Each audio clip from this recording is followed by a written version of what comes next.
What is going on, guys? In today's video I will show you the new best tier list in War Within. So this game has a lot of unique classes and specs, and by that I mean we have over 26 different DPS specializations, each one with its own unique setup and playstyle. So to say that we have a huge variety to choose from would be an understatement, and that's why I've spent countless of hours of testing, and here is the updated tier list that you've been waiting for.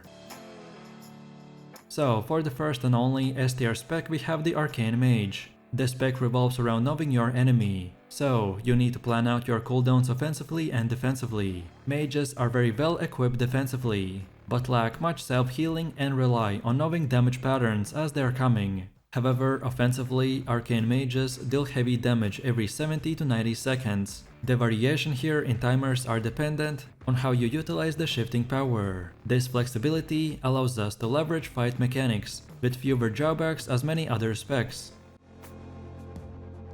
Next we have the A tier, and for the first spec we will place the enhancement shaman. This is a high intensity melee spec that involves juggling many different abilities and effects to deal damage at a fast pace. Their main focus involves using the elemental infused melee strikes like the Storm Strike, Lava Lash and Ice Strike to generate the Maelstrom weapon stacks, which are then consumed to stack very powerful spells. It's well suited for players that enjoy a close battle mage playstyle, with an emphasis on moment-to-moment decision making, which are based on proc, resource and cooldown management.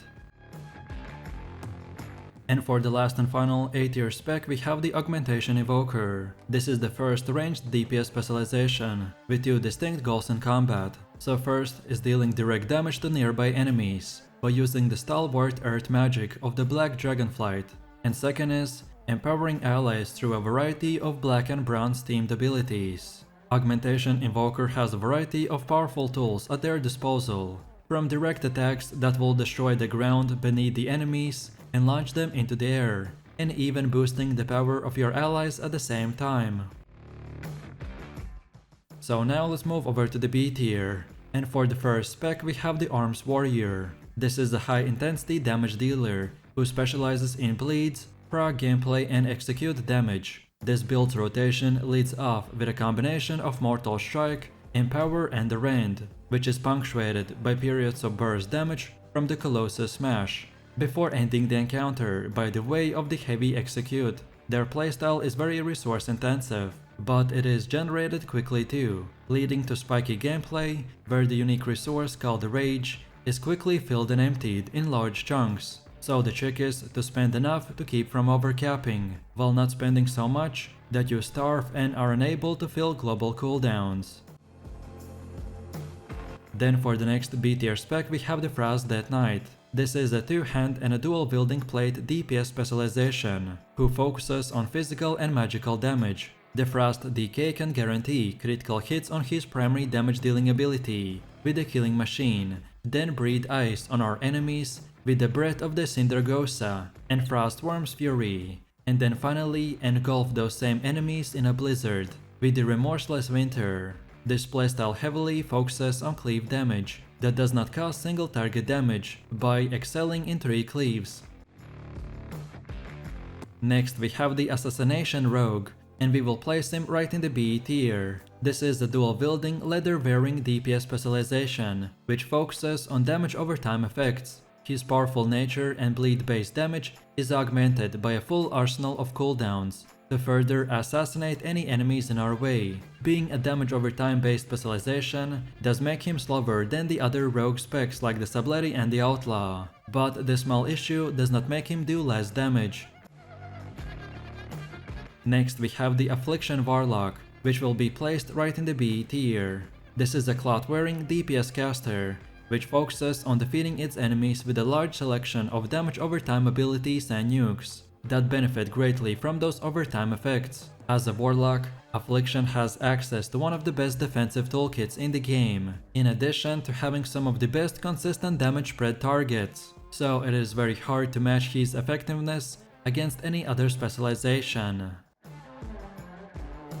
Then for one of the last B tier specs we have the Fury Warrior. They have a fast-paced playstyle which focuses on sustained damage rather than spikes of big burst. Fury Warrior is a good spec for players looking for a playstyle that is always active, because every other ability is a resource generator and has a short or no cooldown. So without any downtime spent waiting, you will always have something to do. This makes this spec highly engaging and proves that a specialization does not need to be complicated in order to be fun and powerful. Then for the next B tier spec we have the Subtlety Rogue. This is a dual-wielding, leather-wearing damage specialization, with a focus on providing short cycles of high damage and a major cooldown, which extends our burst DPS every 2 minutes. This is the Rogue spec with Shadow Dance as its signature ability, and he can utilize it the best. The Subtlety loves to stack cooldowns, and its gameplay is centered around smaller damage windows, with Shadow Dance, which can lead to high burst damage when combined with other cooldowns. If high highs during cooldowns and low lows outside of them sound exciting to you, then the Subtlety is the perfect choice. And for the last and final B tier spec we have the Windwalker Monk. This is a dual-wielding or a two-handed using leather-wearing damage specialization, with a mix of damage reduction, self-healing, high mobility and enemy control. Key strengths are high stat scaling, unparalleled mobility, little to no damage loss for switching targets and much more. If you're looking for a spec that has a tool for nearly every situation with flexible cooldowns, then this is the one for you. Next, let's move over to the C tier, and we'll start off with the Beast Mastery Hunter. This is a highly mobile ranged DPS spec. It is the only ranged spec in the game that is able to fully execute its rotation while moving. This makes him incredibly useful for dealing with mechanics in raids and dungeons, as it can do these things with no damage penalty. It is also relatively easy to pick up and play. So if you enjoy a simple but effective ranged playstyle that is virtually unrestricted on movement, then you will probably find the Beast Mastery the spec for you. Then for the next C tier spec we have the Shadow Priest. This is a ranged clot DPS specialization, with a mix of direct damage and damage over time spells. This spec predominantly focuses on dealing shadow damage, and most of its defensive capabilities are linked to its self-healing. Priests in general are very slow, and Shadow Priest is no exception. With no baseline displacement or movement abilities, you will have to plan your movement ahead of time, as well use few kiting tools that you have available to their maximum advantage. Next we have the Elemental Shaman, which deserves to be placed in the C tier. This is a male-wearing ranged DPS caster, with many great spell effects and different flavors of abilities, by wielding nature, fire and frost spells to damage any enemy that crosses your path. We can use staffs or one-handed maces with shields, and depending on our build, we can even switch between very sturdy and very mobile depending on the encounter. Next we have the Retribution Paladin, which is in the C tier as well. These are holy crusaders who use a two-handed weapon to turn the power of the light into a powerful damaging ability and bring justice and vengeance to their enemies. It is the damage specialization of the Paladin, and it is a melee spec, although it has many abilities that can be cast from range as well. Although Paladin's mobility is somewhat limited, you will have access to large options of buffs for yourself and your party to help you through any hard fight. Then for the next C tier spec we have the Frost Mage. This is a cloth-wearing ranged damage dealer with a fast-paced playstyle thanks to its built-in sources of haste that excel at damaging and kiting stacked enemies. Frost Mages enjoy some substantial bonus damage when fighting targets that can be frozen thanks to their shatter, which includes most non-boss enemies. In addition, Mage also is a class that has some of the best, most personal utility in the game.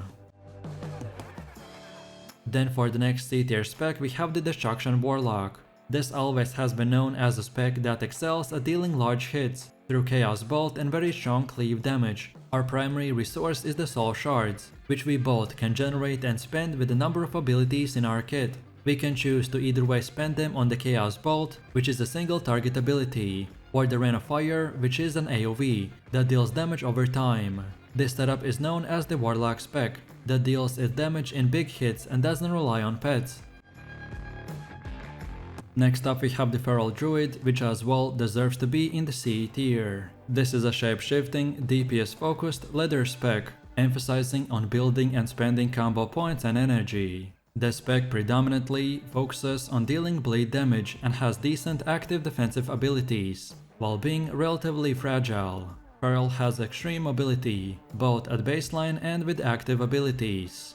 This is also one of the only specs left with some sort of snapshotting, which still remains in the game. Next we have the Havoc Demon Hunter, which is in the C tier as well. This is a dual-wielding, leather-wearing DPS specialization, with a mix of short AoV cooldowns, consistent DPS, and high mobility. In single target, his damage is highly cooldown based, but for cleave and AoV it is more consistent, relying on shorter rolling cooldowns with almost always something to hit. Then for one of the last C tier specs we have the Survival Hunter. This is a male-wearing melee DPS specialization that wields two-handed agility weapons. Unlike the other hunters, this spec provides you with a fast-paced melee-oriented DPS. They fight up close and personal with their loyal beasts, using a combination of savage melee strikes, venom, and handmade explosives. So in general, you have a lot of tools at your disposal for crowd control and staying alive. Next we have the Unholy Dead Knight, which will be placed in the C tier. This is a two-hand plate-wearing DPS specialization that focuses on diseases, pets, and shadow damage. They can summon armies of undead minions, infect enemies with multiple different plagues, and blow up packs of enemies in a shadow damage. Overall, this is generally a very bursty spec in both the single target and AoV damage. For the next C tier spec we have the Demonology Warlock. This is a versatile specialization centered around summoning waves of expandable minions to do your bidding while you generate resources in between. While the specialization does have some ramp-up time, it does feel smooth and fast once it is running at a full steam. Overall, this Demonology Warlock is specialized in strong encounters that have stable mobility rather than spiky movement. Next we have the Marksmanship Hunter, which deserves to be in the C tier. This is a ranged-wielding, male-wearing DPS specialization that focuses on long range and slow gameplay, with periods of extremely high burst damage that is delivered very quickly. If you like taking down your enemies from afar with carefully considered powerful shots while focusing on moving as little as possible, then the Marksmanship is a spec for you. Then for the next C tier spec we have the Outlaw Rogue.